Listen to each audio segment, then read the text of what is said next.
இருக்கீங்களா? நான் எங்க அம்மா பாட்டு போட்டிருந்தீங்களா, அதுல ஜெகதீஷ் சிஸ்டர் கமெண்ட் பண்ணியிருக்காங்க பாருங்க. ரம்யா சிஸ்டர் நீங்களும் ஒரு பாட்டு பாடுங்கன்னு. எல்லாரும் பயந்து ஓடிடாதீங்க, நான் பாடி தெரியும் மக்களே.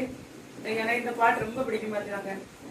கொஞ்ச காலம் இயேசுவுக்காக கஷ்டப்பாடு சகிப்பதினால் இன்னல் துன்பம் இன்பமாய் மாறும்.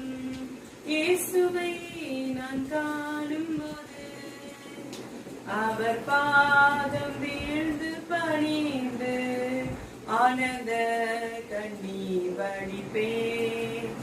எந்த நோட்டம் ஜெயத்துடன் முடியும், அந்த நாளை சுதந்தரிப்பேன்.